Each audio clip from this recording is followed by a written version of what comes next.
é imbatível. Amém? A unidade é imbatível. Fala para a pessoa que está do seu lado. A unidade é imbatível.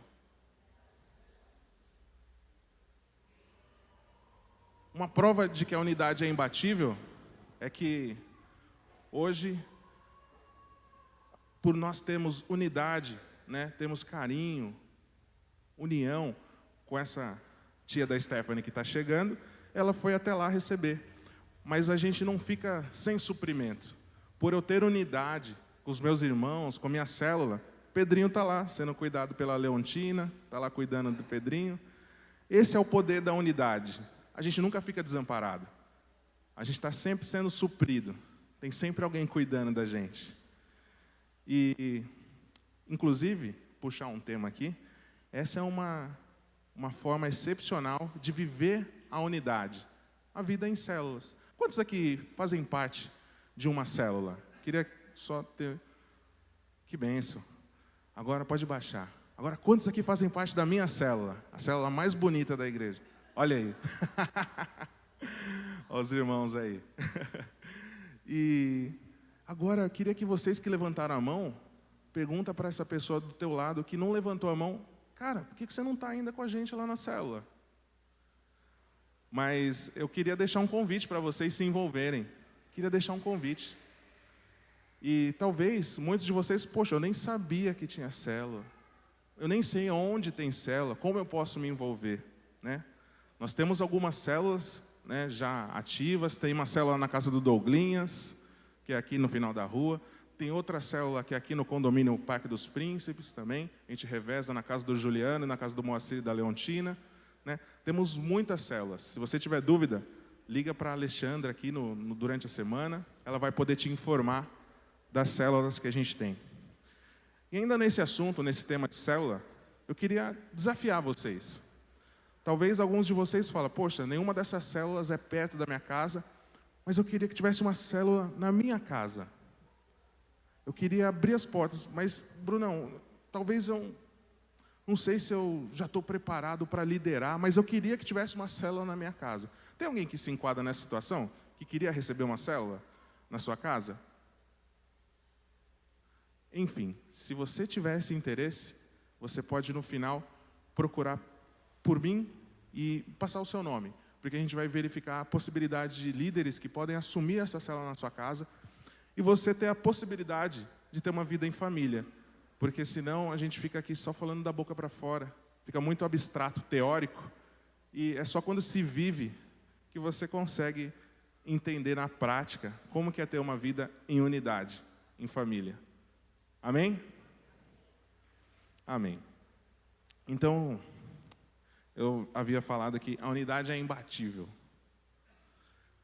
E o tempo todo, né, a gente vê Hollywood dando essa tonalidade para os filmes. Por exemplo, né, a gente vê os filmes dos Vingadores, os Avengers, ou Liga da Justiça, para quem tem um pouquinho mais de experiência, né? E era sempre alguém que começa apanhando, e aí no final eles se reúnem e eles conseguem combater o mal. E isso é desde os primórdios. Eu queria ler com vocês um texto, queria que vocês abrissem a Bíblia, um texto que está em Gênesis 11. Gênesis capítulo 11, do versículo 1 em diante, até o versículo 8.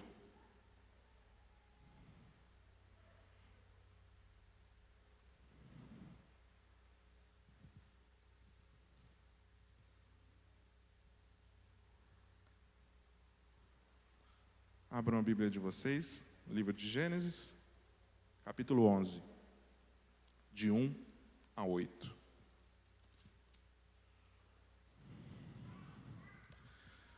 Amém? Antes da gente ler, vamos orar? Vamos pedir para que os nossos olhos, nossos ouvidos, nossa mente, nosso coração sejam abertos e que Deus possa falar conosco. Amém? Obrigado, Pai. Obrigado por estarmos aqui reunidos. Obrigado porque Tua graça, o Teu amor nos alcançou. Obrigado porque Teu perdão é completo. Ele nos sara, nos livra e nos torna livre. Obrigado, Pai. Que que o Senhor venha ministrar nessa manhã, através do Teu Espírito Santo, Pai, em cada vida aqui, em cada lar aqui representado, que o Senhor possa ministrar nos corações, Pai, que o Senhor possa trazer o ensinamento que o Senhor quer trazer para o Teu povo, Pai, em nome de Jesus, nós oramos, te agradecemos, amém. Amém. Vamos ler aqui então, livro de Gênesis, capítulo 11, a partir do versículo 1. No mundo todo, havia apenas uma língua, um só modo de falar. Saindo os homens do Oriente, encontravam uma planície em Sinear, e ali se fixaram. Disseram uns aos outros: vamos fazer tijolos e queimá-los bem. Usavam tijolos em lugar de pedras e piche em lugar de argamassa. Depois disseram: vamos construir uma cidade com uma torre que alcance os céus. Assim, nosso nome será famoso e não seremos espalhados pela face da terra. O Senhor desceu para ver a cidade e a torre que os homens estavam construindo. E disse o Senhor: eles são um só povo e falam uma só língua. Eles são um só povo e falam uma só língua. Começaram a construir isso. Em breve, nada poderá impedir o que planejam fazer. Vamos repetir essa última frase? Em breve, nada poderá impedir o que planejam fazer. E o versículo 7. Venham, desçamos, confundamos a língua que falam, para que não entendam mais uns aos outros. Assim o Senhor os dispersou dali por toda a terra. E pararam de construir a cidade. Amém? É um texto conhecido, né? Esse texto demonstra claramente o poder da unidade. Ficou claro, nem sempre a unidade é para o bem. Ao decorrer dos anos, dos séculos, dos milênios, porque não, a gente viu o poder que a unidade de pessoas más geram. Quantas mortes foram geradas por um povo que se uniu para fazer o mal? Temos vários exemplos ao decorrer da humanidade. O nazismo, a escravidão, eram pessoas que estavam unificadas com um objetivo de fazer o mal. E o que elas planejavam, elas faziam. Deus está falando, a palavra de Deus está falando aqui, no versículo 6, em breve nada poderá impedir o que planejam fazer. Por quê? Porque eles estavam unidos. Um só povo, um só coração, uma só voz. Esse é o poder da unidade. É isso que a unidade nos traz. Isso nos traz uma reflexão, inicialmente. Na nossa casa, na nossa família, no nosso ministério, no nosso trabalho, a gente está conseguindo chegar onde a gente planeja? Os nossos planos estão se concretizando? É uma reflexão. Será que estamos unidos? Será que está todo mundo remando para o mesmo lado do barco? Está todo mundo no mesmo barco. Isso é indiscutível. Lá na sua família está todo mundo senta junto para comer, todo mundo está na mesma casa. Mas está todo mundo remando para o mesmo lado? É uma reflexão. Nosso trabalho, nossa igreja. Muito provável, se você não está chegando nos lugares que você tem planejado, é porque falta união, falta unidade. Essa é o alerta de Deus, que Deus colocou no meu coração, para eu poder compartilhar com vocês aqui hoje. E unidade não é uniformidade. Unidade não é uniformidade. Vamos repetir? Unidade não é... Unidade não quer dizer que a gente vai ser robô, que a gente vai ser tudo igual. Por exemplo, num time de futebol eles estão uniformizados, né? Uniformidade vem de uniforme. Eles estão uniformizados, todo mundo com a mesma roupa, mas não é todos que têm a mesma função. Uns são atacantes, outros são defensores, outros são meio-campo. Cada um tem uma função. Unidade não é ausência de diversidade. Poxa, então para eu estar unido, eu tenho que pensar exatamente igual. A linha de raciocínio tem que ser uma só, eu tenho que ter a mesma opinião, se todo mundo gosta de vermelho, vou usar vermelho também, isso vai representar a unidade. Não é a unidade. Isso não é a unidade. Nós podemos estar unidos e pensar, por vezes, de formas diferentes. Ter opiniões distintas, ter gostos distintos. Existe uma máxima, não se sabe corretamente quem é o autor dessa frase, alguns falam que é de Agostinho, mas ele diz que no essencial, tudo aquilo que é essencial, unidade. Nós temos que estar juntos. No não essencial, liberdade. E em todo o resto, o amor. Então, aquilo que é essencial, a gente tem que estar em unidade, num só coração, numa só voz. Então, o que é o essencial? Eu creio que para eu ter uma vida agradável a Deus, eu tenho que nascer de novo. Isso é um pensamento único. Acredito que a gente tem que pensar da mesma maneira. Eu creio que o perdão oferecido pelo sacrifício de Jesus na cruz é completo. A gente acabou de cantar isso. E isso é uma unidade. Agora, se você quer torcer para o Palmeiras ou para o Corinthians, isso é liberdade, não é essencial, né? Por isso que o pastor é palmeirense e eu, como bom paulista da Zona Leste, sou corintiano.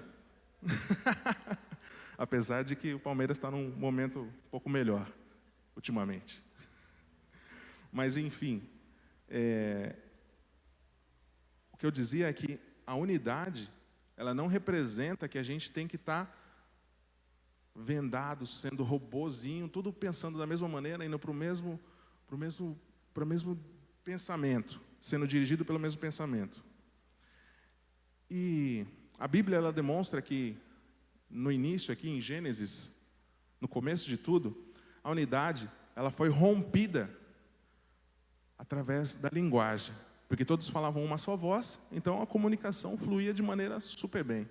Agora, a partir do momento que as línguas foram diversificadas, a comunicação ficou mais difícil, né?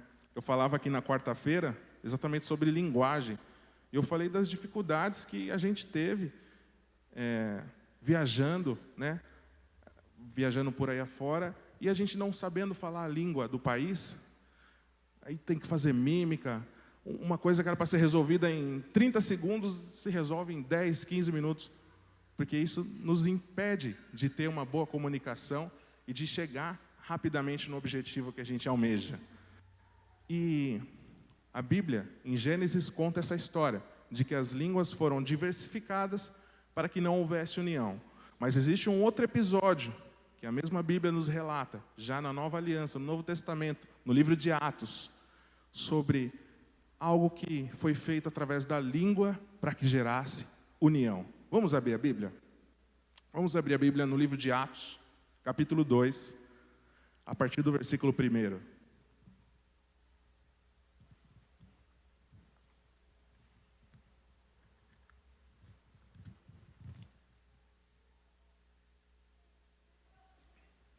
Amém?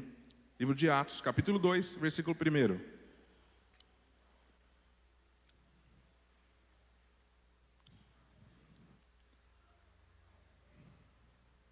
A palavra do Senhor diz assim: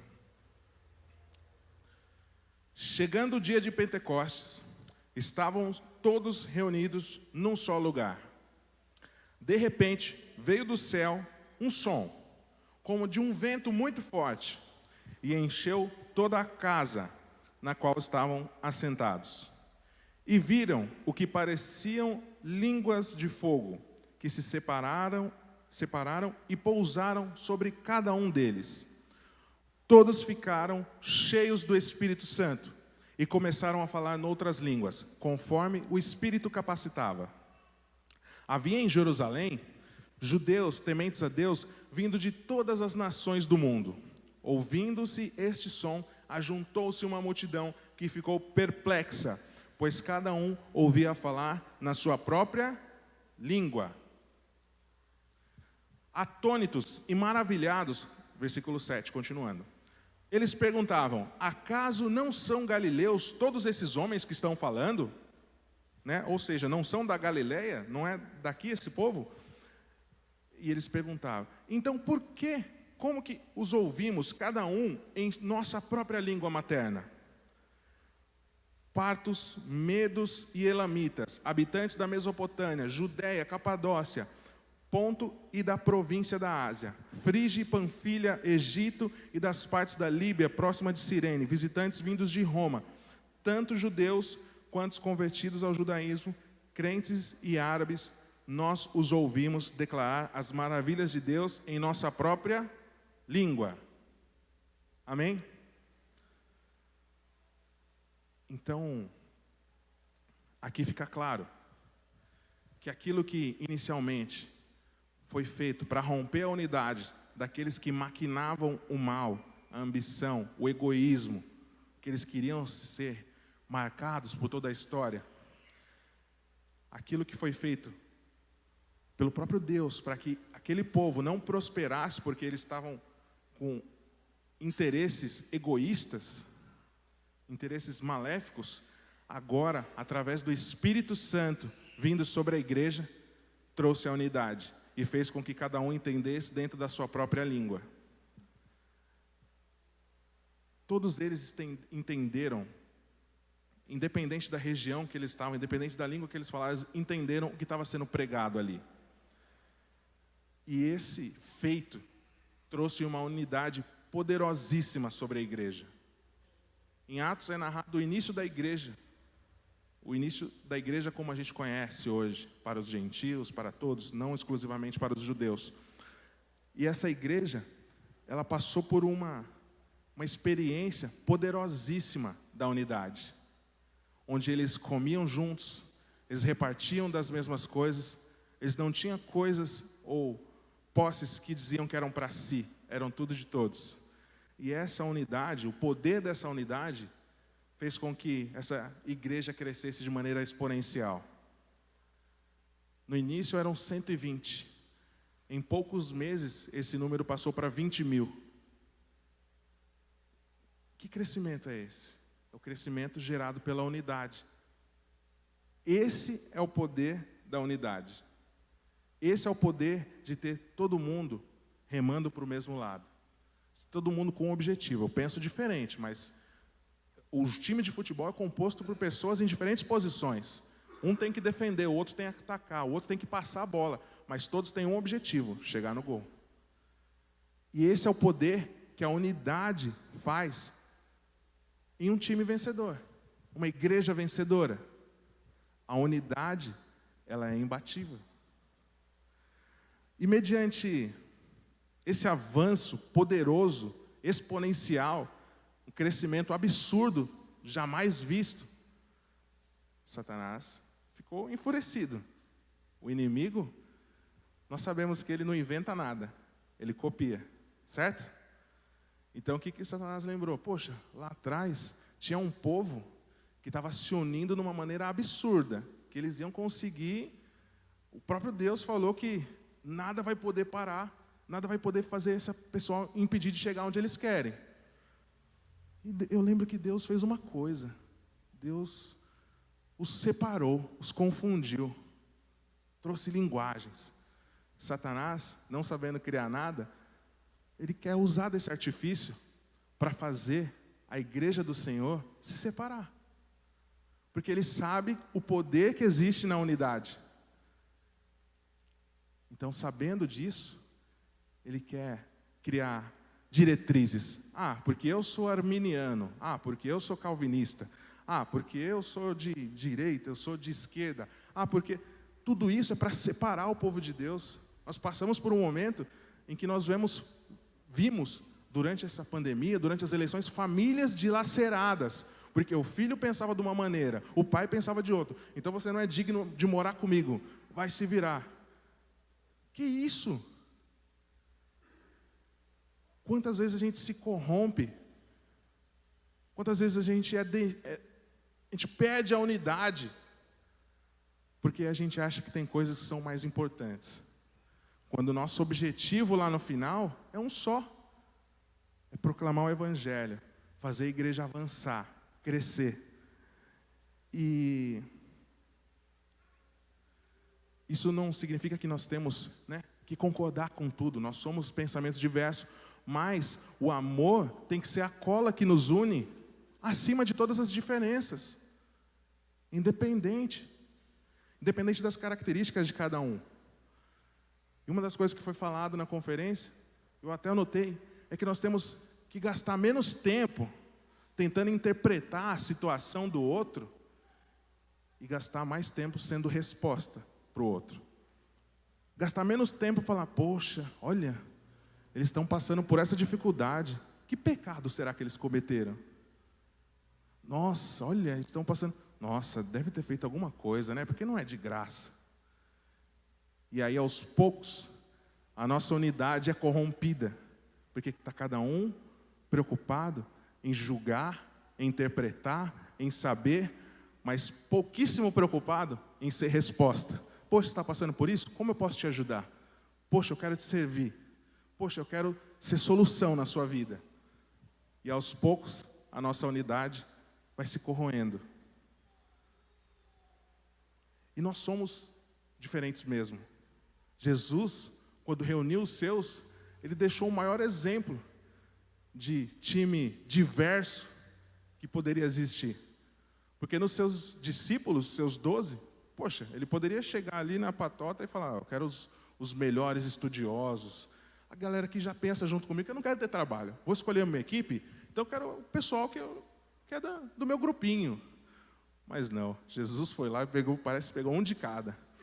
Pegou Simão, que era um zelote, e os zelotes naquela época, eles eram os extremistas, eram os judeus extremistas, eram os judeus que eles queriam pôr uma bomba para explodir Roma, para que os judeus voltassem a prevalecer e saíssem debaixo do jugo de Roma. E ele pegou esse cara, que era um extremista, que odiava Roma, que não podia ver os romanos na frente. Eles treinavam artes marciais, eles eram habilidosos, eles eram zelosos, por isso o nome zelotes. Eles eram zelosos pela sua integridade física, porque eles queriam combater Roma com os braços. E aí Jesus foi lá e escolheu esse cara. Aí daqui a pouco Jesus vai lá e escolhe outra pessoa. Levi, conhecido como Mateus, escreveu o Evangelho de Mateus. Era um cobrador de impostos. Ele era um judeu que se associou a Roma. Falou, eu vou tirar proveito disso. Já que o pessoal está vindo aqui, como eu entendo bem de matemática, vou me associar a Roma, porque eu vou ser a ponte entre o Império Romano e os judeus. Eu vou lá cobrar eles.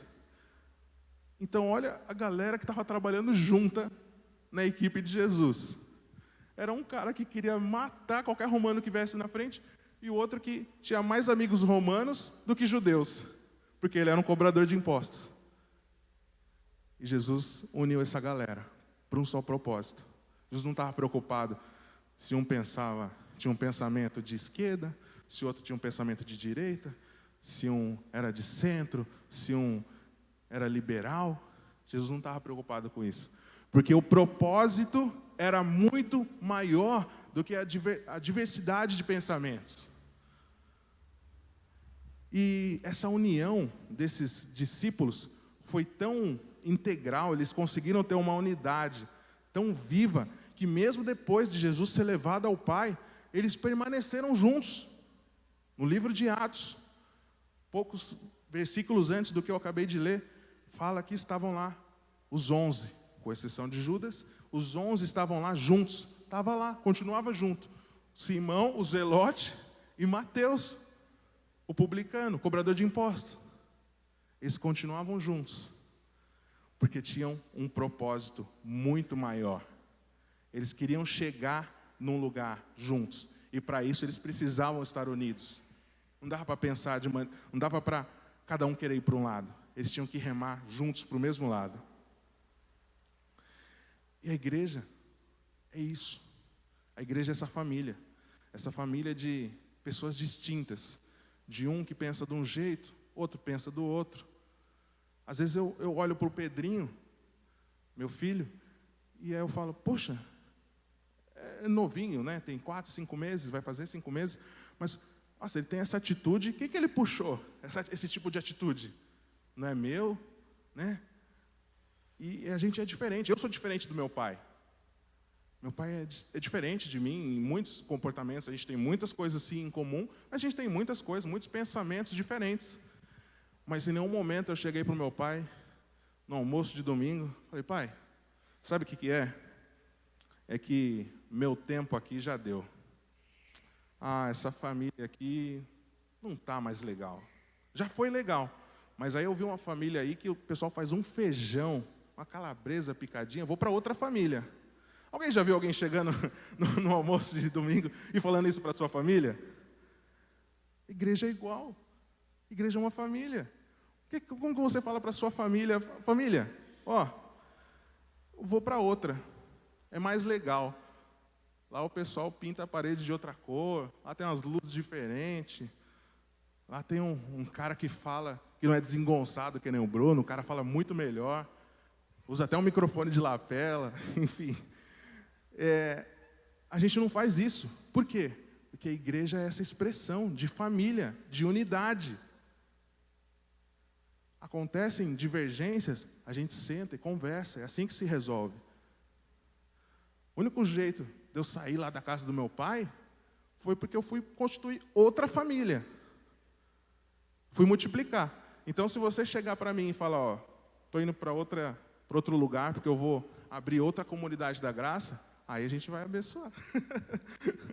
Enfim, mas é assim que as coisas acontecem com naturalidade. Esse foi o desejo de Deus desde o início. Relacionamento. Deus não te fez no mundo para você viver sozinho, numa caverna, isolado de todos. Ele criou Adão para passar as tardes conversando. A palavra fala, ao entardecer, ele vinha e conversava com Adão. Deus quer relacionamento dele conosco e de nós, entre nós. Um relacionamento que gera unidade, que gera um só coração. Porque a unidade é imbatível. E através dessa unidade é que a gente pode alcançar os nossos objetivos. A gente pode expandir, crescer. Através dessa unidade, a gente tem o poder de avançar e marcar essa cidade, Sorocaba. Amém? Cristo deixou esse exemplo através das pessoas que Ele escolheu. Ou seja, é possível ter unidade com diversidade.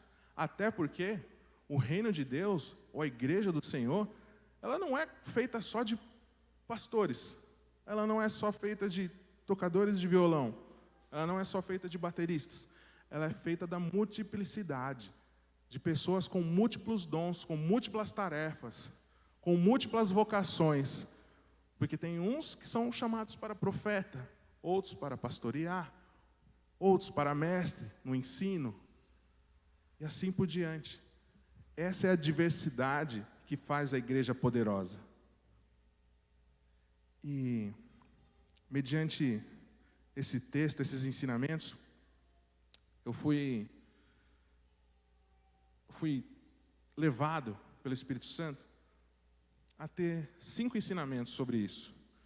Já falei sobre todos eles, eu queria só reafirmar com vocês que, primeiro, a unidade, ela é imbatível. A Bíblia fala isso. Deus falou isso quando olhou para aquele povo que estava unido, querendo fazer uma torre.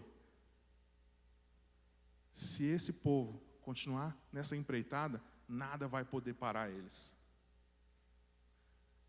E a palavra fala que as portas do inferno não prevalecerão contra a igreja. Falei isso de outras vezes aqui. Não é a porta da igreja que a gente vai se fechar aqui e torcer para o inimigo não entrar. É o contrário, a igreja avança. As portas do inferno não prevalecerão. Segundo ponto, o maior desejo do inimigo, vendo o poder da unidade, o poder que a unidade trouxe para aquela igreja primitiva, o maior desejo do inimigo é trazer separação. E eu não falo isso só da igreja, falo de qualquer ambiente, no seu trabalho. Para que aquela empresa não avance, o desejo do inimigo é trazer separação. Na tua família, no teu casamento, o desejo do inimigo é fazer separação, porque ele sabe o poder que existe na unidade. Na igreja não seria diferente. A vontade dele é trazer separação. E terceiro ponto, diz que a unidade tem um preço. A unidade tem um preço. A gente não canta uma canção? Pagaremos o preço. Como que é? Sermos um só nação. Batalhemos o Cristo. Sermos um só coração no Senhor.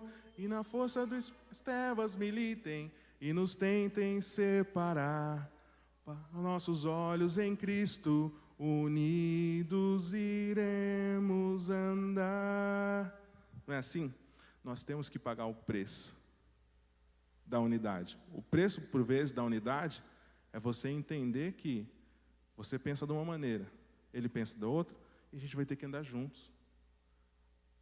Vai ter vezes que eu vou ter que ceder, vai ter vezes que ele vai ter que ceder. Esse é o preço da unidade. Assim é no casamento, não é? Assim é no nosso convívio em família. Eu adoro assistir filme legendado. Adoro, porque eu gosto de ver a voz do ator, como que ele impostou a voz em cada cena. A Stephanie não gosta de filme legendado. Desde que eu me casei, só assisto filme dublado. Mas está tudo bem, porque o nosso objetivo é muito maior do que assistir um filme. Está tudo bem. Está tudo bem. Eu posso conviver com isso. Às vezes tem um filme que ela não quer assistir, eu assisto legendado. Mas se a gente vai assistir um filme juntos, é dublado. Esse é o poder da unidade. É você poder passar por cima das diferenças. Poder saber que você está em prol de algo que é muito mais importante do que seu pensamentozinho, sua vontadezinha, aqueles valores que em algum momento foram colocados dentro de você, que são irrelevantes. Então a unidade ela tem um preço a ser pago. Tem um preço a ser pago. Às vezes eu vou ter que engolir sapo. Por quê? Porque eu não quero perder a unidade que eu tenho. Tem vezes que situações que eu vou passar por cima. Onde eu estava certo, mas eu vou passar por cima porque eu não quero perder a unidade. Será que a gente está disponível a pagar esse preço? Não, eu estou certo. Eu não. Tem uma frase máxima, né? Você quer estar certo ou você quer ser feliz? Você quer ter a razão ou você quer ser feliz? E às vezes, para a gente manter a nossa unidade, a gente tem que entender que em prol de algo muito maior, a gente tem que abrir mão de algumas coisas. Esse é o preço da unidade. Imagina se o Zelote, Simão Zelote, não abrisse mão de destruir os romanos. Ele tinha matado o Mateus. Imagina, a gente tem que abrir mão de certas coisas para viver em unidade. 4, o Espírito Santo é fundamental para gerar unidade. Assim como a gente acabou de ler no livro de Atos, através do derramamento do Espírito Santo, as línguas foram ministradas e cada um entendeu na sua própria linguagem, é que a gente pode novamente ter a unidade, que foi rompida no início, através da diversidade de línguas, mas o Espírito Santo, através dessa simbologia, demonstra que o Espírito Santo em nós faz com que nós alcancemos a unidade. Faz com que nós passemos por cima dos nossos gostos, das nossas diferenças, para que juntos nós alcancemos a unidade. E o quinto e último ponto que eu queria compartilhar, e queria que nós refletíssemos sobre isso. Você foi chamado para construir pontes e não subir muros. Se as tuas atitudes têm levantado os muros em volta de você, em volta da tua casa, em volta da tua igreja, está no caminho errado. Nós fomos chamados para construir pontes, para ligar, para fazer a pessoa que está distante se achegar até Deus e não trazer uma separação. Esse tipo de gente não pode vir aqui na igreja. Essas pessoas são inaceitáveis. Imagina, vou me misturar. Você está construindo pontes ou você está construindo muros? Já diria o profeta Chorão, que só o amor constrói pontes indestrutíveis. É verdade? Pode isso, fazer citação do Chorão aqui na igreja? Tem liberdade poética? Mas é uma verdade absoluta. E eu estava falando essa semana isso com algumas pessoas. Deus, por vezes, usa pessoas nas mais diferentes áreas, nos mais diferentes lugares, para trazer sua palavra. Deus usou um peixe para falar com Jonas, Deus usou um burro, Deus usou tantas coisas. Se Deus consegue até me usar, que dirá, né? Enfim. Então, que nós possamos ser esses construtores de pontes. Que nós possamos chamar a igreja à unidade. E não ser agente de separação. Famílias foram arrasadas, contextos familiares foram arrasados, porque as pessoas eram incapazes de enxergar a visão do outro, de enxergar o ponto de vista do outro. Pessoas foram bloqueadas no WhatsApp, pessoas desfizeram o Facebook, desfizeram Instagram, bloquearam tantas pessoas por causa de um ponto de vista diferente. Mas nós somos a igreja do Senhor. Nós somos esse ministério que é convocado a trazer unidade. A unidade tem um preço. Para gerar unidade, nós precisamos do Espírito Santo. E nós fomos chamados para construir pontes. Amém? Vamos cantar essa canção? Pode cantar, Paulinho. Quer cantar? É? Somos corpos, assim bem ajustados, Convidar você a ficar de pé. totalmente ligados, unidos, vivendo em amor, uma família, vivendo o compromisso do grande amor de Cristo. Eu preciso de ti.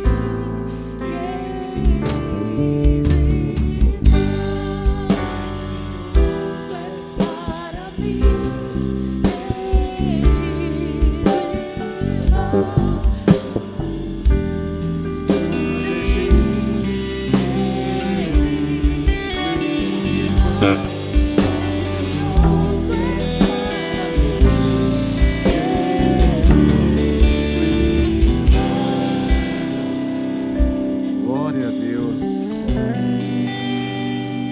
A unidade é imbatível.